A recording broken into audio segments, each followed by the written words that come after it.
Hello, my name is Bree, and I will be doing a medical condition speech about depression today. This is a condition I feel comfortable speaking about because I have depression, and I feel like my personal experiences create the best knowledge for me to provide to my audience. Depression can also be called major depressive disorder or clinical depression, and it can physically and mentally affect someone's well being. Some people believe it's just a feeling of sadness or feeling low, but it's far more stronger than that. Depression can affect your daily activities like sleeping, working, eating. Regardless of where we are in life and who we are, depression can affect everyone regardless of race, income, culture, or education. The knowledge of depression has been expanding, and further research shows, sorry about that, skip a little bit. Research shows it can be genetics, environmental, or psychological factors that can play a role in depression. Some symptoms of depression are feeling low appetite, disturbed sleep or not getting any sleep or sleeping too much.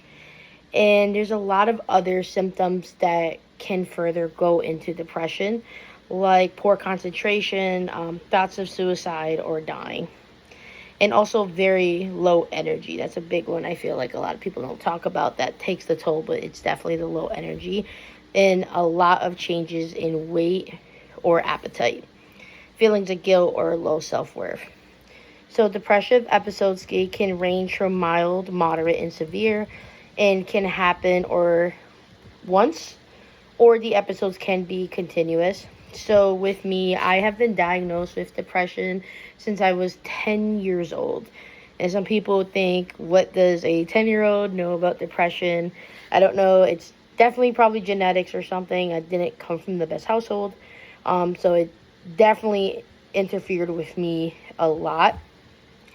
So when I was 10, I noticed that I couldn't sleep anymore. I couldn't focus. I had low energy all the time. I was very sad and just in my head all the time, which I did not like at all. It's not a good feeling to be in your head all the time. So I'm Caribbean, so I'm Puerto Rican and Cuban, so mental health is not a hot topic in my culture at all, but I know it's a fight that everyone is in. If anybody's watching this that's Caribbean, if you know that depression is not something that is talked about. It's not something that's normalized. It's something that people often skip over because of how either uncomfortable it is or how real it sounds if it's said out loud, but it's something we don't speak about amongst each other. For years, I ignored my symptoms. I didn't know what to do. I was a kid, and then my mom is also the same way, where she didn't want to go get medication for me or put me in therapy or anything like that. So it's just something that I ignored and placed the feelings in the back of my mind and suppressed them myself just by doing whatever entertained me, I guess, or made me feel better in the moment, but it wasn't a long-term solution. And finally, I believe it was February 2025, I had a really, really hard year. So I've always had depression and stuff. But this time there was a lot of family issues I was going through. My wife got really, really sick and had to be hospitalized for a week. I was in a program, so it was really, really hard.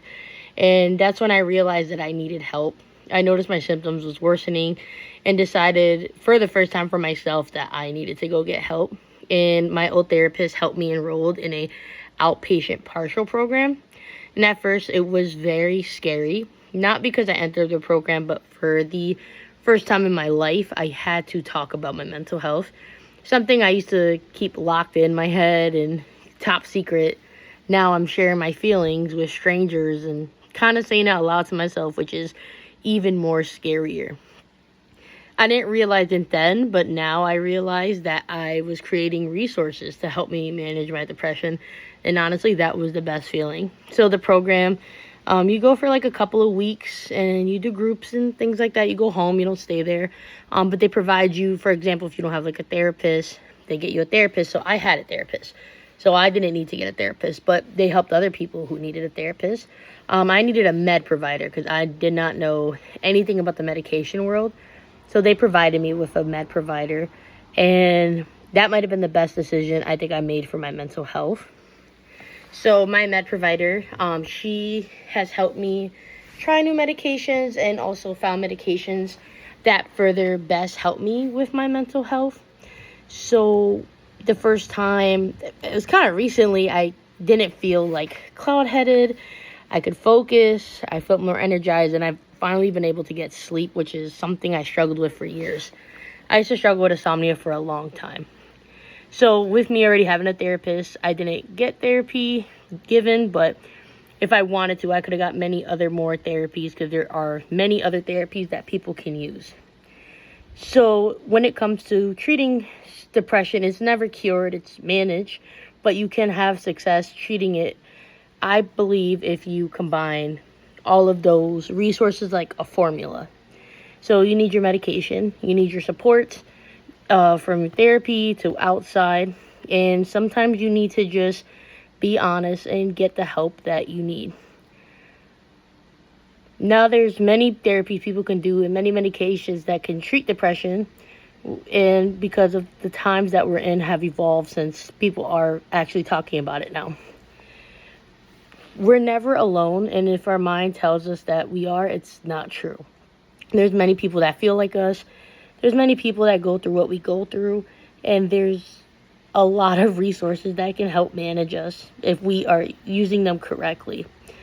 Now, don't get me wrong, sometimes people get failed by the system, but sometimes we have to confront the system on our own and handle it.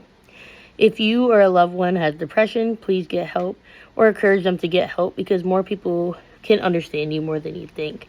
So this is my presentation about depression. I hope you guys enjoyed it, and I hope you guys have a wonderful night. Take care.